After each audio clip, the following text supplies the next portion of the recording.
Good afternoon and welcome to the very first Solent Sports news programme made by students on the new MA Sports Broadcast Journalism degree. We start with Southampton, who returned to Premier League action against Newcastle at the weekend following the latest international break. For all of the reaction, let's cross live to Matt Clues, who's outside St Mary's Stadium for us now.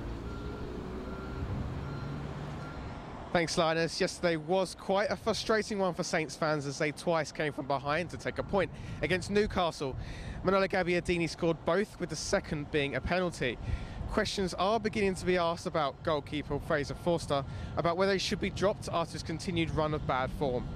Earlier today, I spoke to people who were there yesterday to find out their thoughts. It was a battle between old friends at St Mary's as Manuel Pellegrino welcomed Rafael Benitez to the south coast. The pair worked together at Liverpool and Inter Milan, and Benitez managed him at Valencia. Criticism has come in for Pellegrino's team selection, but also for goalkeeper Fraser Forster. The stopper has the most number of errors in the Premier League this season that have directly led to goals. The goalkeeper, for his size, 6'6" or whatever he is, don't come out and take crosses for a start off. He's supposed to be a shot stopper. Well, I could stop more than he does, and I think he was at fault for both of the goals. And the goalkeeper, it looks like he's on his way out. He's made several mistakes this season, and he was a cost to the second goal yesterday. The goals, well, Fraser Forster, I can understand the first one. He's a big lad, you know, but he shouldn't be beaten on his near post. No keeper should be beaten on the near post. Isaac Hayden gave the visitors a first-half lead before Gabbiadini equalised shortly after the break. Jose Perez reinstated their lead 2 minutes later before the Saints striker doubled his tally with 15 minutes left to play. Southampton have only scored 5 goals this season. Supporters believe that something needs to change. If we had played 2 strikers from the start with 2 wide men, we would score more goals. He spent all this money on these defenders. It's not the defenders. For the last 2 or 3 years, it's been lack of striking power. It's good to see them break their scoring duck. Yeah. Southampton do have a chance to get right back on track here on Saturday as they welcome Tony Pulis' West Brom side. Matt Clues, Solent Sports News. Thanks, Matt. Away from the Premier League, Eastleigh suffered a shock exit in the FA Cup. The Spitfires were beaten 2-1 by Hereford at the Silver Lake Stadium on Saturday. Goals from Mike McGrath and Carrie Perrine secured victory for the Evo Stick League South side. Callum Howe's 80th minute strike proved to be nothing more than a consolation. The latest FIFA World Rankings have been released. Germany maintained their top spot, while England regained their status as the highest ranked home nation. The Three Lions climbed 3 places to 12th, whilst Wales dropped to 14th. Northern Ireland rose to 23rd, with Scotland and the Republic of Ireland placing 26th and 29th respectively.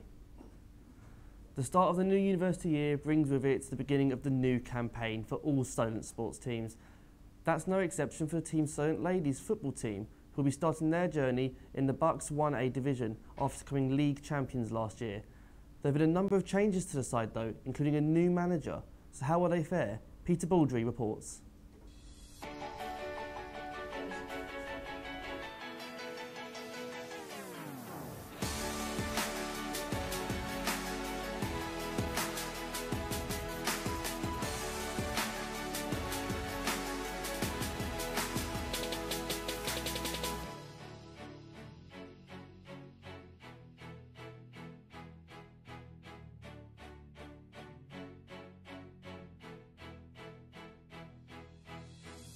Obviously, I'm captain this season, which I wasn't last season, so that's a big responsibility that's changed for me this year. Got a lot more, got to obviously look after the girls a bit better, take on responsibility like during the matches and obviously going to meetings to sort out, make sure everything runs smoothly. Also, we've got a new coach, that's a big change. It's slightly different to what we had last year, so it's just that transition from last season to this season is a big difference. I think the girls just know this year that, especially in the Bucks game, it's going to be a step up in how we prepare to all of it, and also on game days it's going to be a lot more competitive and they've got to bring it every week. I just think it's been same every year, like making sure pressures are always welcome. Like in my first year, the third year is making sure that we were all alright in like uni life and football life, and then just gelling the team together. It's hard to do when you've got a new team every year, but we've done it quite well this year, to be fair, and it's taken a couple of games with the Sunday team, but I think it's finally coming together with them. Organising all the girls to get to training, sort of transport to training. Like last year I was just a player, like I could just sort of do my own thing and sort of sometimes like get in my own zone, but this year I have to make sure that everyone's okay, like not myself, I have to just make sure the girls are comfortable in like where they're playing, all the trainings, like, and also just in the social aspect, like they're getting along with the team as well.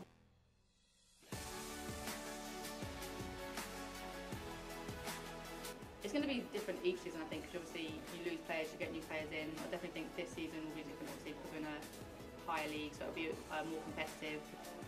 But I think we can handle our ground. Like, we've shown what we were made of in the first game. Obviously, the results didn't show that, but we know what we can do. And just go from there, really. Being obviously in the top league and having that like look as, oh, they've just won the new league, like they won 2A, sort of, it puts a big sort of pinpoint on us as a team, as sort of like Solent ladies. I think it will be a lot harder because the leagues are more competitive, but I think it's something that we can all cope with and just use like training sessions to work on little things, and those little things will come out in the game. It was hard at the beginning, I'm not going to lie. The transition wasn't easy, and it's still like taking place at the moment. For both sides, for him and for us, like the transition is hard. We're showing a lot of improvement already, and there's a lot of positives to take from each game that we're playing. I think because his whole way of thinking and the way that he wants us to play is really good, and I think most of the girls have bought into it, so that's one big step that we needed to take. If people just keep on buying into like the way that he wants us to train, the way that he wants us to play, it will just go up and up from that. Tennis now, and Roger Federer has moved into joint second on the all-time title chart after winning the Shanghai Open. The Swiss beat current world number 1 Rafa Nadal in straight sets yesterday. The match lasted 1 hour and 12 minutes and marks Federer's 6th tournament victory of the year, including 2 Grand Slam titles in the Australian Open and at Wimbledon. Great, perfect match for me, really. I'm shocked how good it went this week. I felt good really from the first match, so I think it really does pay off when you show up to an event really early, which I did. I already arrived on Thursday here before my Wednesday match, and that's usually what I do before a slam, so it's nice to see that it actually does pay off. And Maria Sharapova has won her first WTA title since returning from her drugs ban. The Russian beat Sabalenka 7-5, 7-6 at the Tianjin Open yesterday. The 5-time Grand Slam champion is continuing her comeback after a 15-month ban for failing a drugs test back in January 2016. An American footballer has accused NFL owners of colluding not to sign him. Colin Kaepernick has been injured and left unemployed throughout the first 6 weeks of the season, while other injured players in his position have been receiving job opportunities. The quarterback and his team believe owners are refusing to hire him because he started the kneeling protests last year.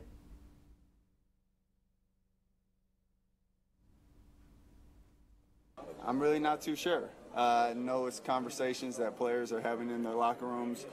We've had in our locker room as well. I think it's something that, people are really feeling their humanity and really feeling like, you know what, this might not be something I experience on a daily basis, but it's not right that these other people are going through this. And that's ultimately what it comes down to. And finally, as the weather gets colder, the winter sports season can begin. In Austria, the snowboard and freestyle skiing competition got underway on Saturday. Some of Europe's top winter sports athletes gathered to test their skills at Korntal Snow Park. Riding at home, Austrian Manuel Pfeiffer won the snowboarding event. That's all from us now. We'll be back again next week with more Solent Sports news. See you then.